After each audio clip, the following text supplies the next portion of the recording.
Share on Pinterest. Peering at the baby monitor, watching your little one sleeping, you may feel a twinge seeing their little body all alone in the big crib. You may feel worried that they'll get cold and think, wouldn't they feel more comfortable with a blanket or pillow? You likely know from all the books you read during pregnancy that you should put your baby to sleep on their back in their crib on a firm mattress with only a fitted sheet. Your baby's doctor may have even told you during an appointment that babies shouldn't sleep with blankets, pillows, or anything else in their crib to reduce the risk of sudden infant death syndrome, SIDS. But when is it safe to start giving them a blanket? When can your baby sleep with a blanket? The American Academy of Pediatrics, AAP, recommends keeping soft objects and loose bedding out of the sleeping area for at least the first 12 months.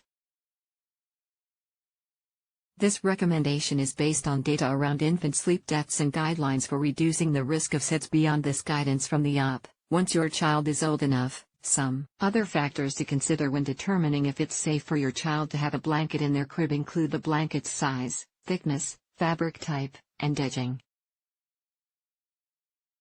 Larger blankets can present strangulation and suffocation hazards that smaller blankets do not present, even after your child has turned 1. The fabric of the blanket may influence its safety and whether it is appropriate to offer your sleepy baby. Blankets made from fabrics like muslin that can be breathed through are a better option for little ones than thick, quilted blankets. Weighted blankets that are sometimes used for older children with sensory concerns are not safe for use with infants. Even when a child is older, a blanket with long strings or ribbons on the edges can wrap around and choke the child, so those are not safe to use as a bedtime blanket. If you're thinking about allowing stuffed animals or other toys into the sleeping environment, in addition to the OPS age recommendation, it's important to consider the weight of the object, the material it is made of, and if there are any small parts. Larger objects, even stuffed toys, that can suffocate or crush should stay out of sleeping areas.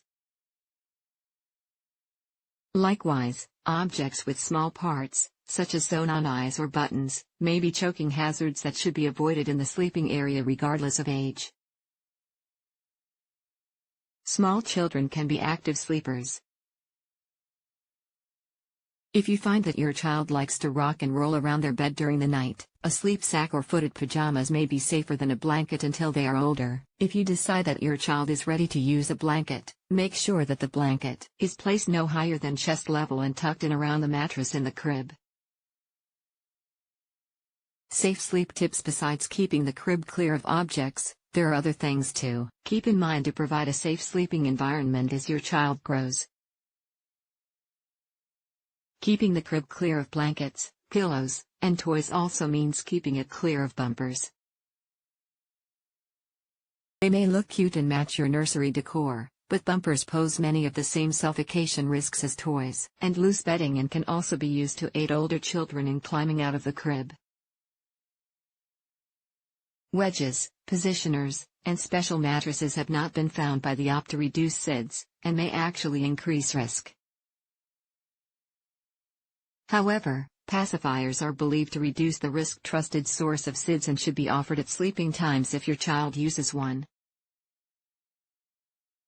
Your child's crib or bassinet be located in your bedroom for at least the first 6 months of their life, and ideally for the whole first year. It's not recommended to share your bed with your baby, and you should definitely not share the bed if you have smoked, slept less than an hour in the last 24 hours, are on certain medications, or if your baby is of low birth weight.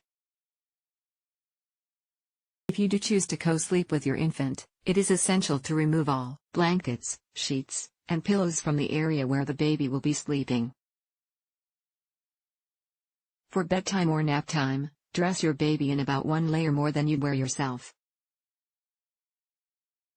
To check to see if your child is too warm or cold, look for changes in breathing, check the back of their neck to see if it's sweaty or cold, and look for flushed cheeks. It's recommended to keep your baby's sleeping area on the cool side to avoid overheating. Trusted source. Stomach and side sleeping is fine once they have sufficient muscle strength to support themselves and the ability to maneuver themselves into and out of a position. As your baby learns to roll, you may notice that they begin to roll onto their stomach before falling asleep. You don't need to go in and flip them over, even if your baby routinely flips themselves onto their stomach. The OP recommends that you continue to put them on their back when you place them in the crib. Speaking of rolling, once your child begins to look like they may roll, it's time to stop swaddling.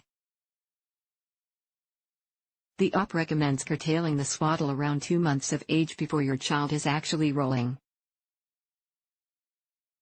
This is because your little one may need access to their hands to flip back over. With or without a blanket, it is not safe for your child to fall asleep on a couch or armchair. Your child should also not spend the night unsupervised in a swing, recline chair, or their car seat. If you and your baby fall asleep during a feeding session, move your baby back into their crib or bassinet as soon as you wake up. Keep the area above and beside the crib clear of any mobiles, window treatments, or artwork. There is the potential of objects falling onto your child, and as your child becomes mobile, they can potentially pull these items onto themselves or become entangled. You can definitely still have the cute nursery of your dreams. Crib placement just need to be considered in the decorating plan. As your child begins to pull themselves up and stand, remember to lower the crib mattress. The temptation to climb or jump out head first is a strong one for young children who don't know any better. Keep your child's room baby-proofed in case they do escape from their crib. It can be a shock the first time your child learns to climb out of their crib. By being prepared, you won't have to worry that they'll get hurt by something in their environment before you discover they're out of bed. Takeaway: while blankets look comfy and inviting, they can also be dangerous in a crib with a baby.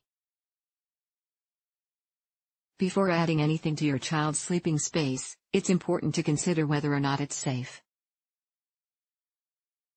If you're wondering whether your child is ready for a pillow or blanket, remember the OPS recommendations. Consider how mobile your baby is, and chat with their doctor at their next appointment. As the person putting your child to sleep every night, you're the one ensuring that they are safe and need to feel comfortable with your decision about using a blanket. The decision ultimately is yours to make.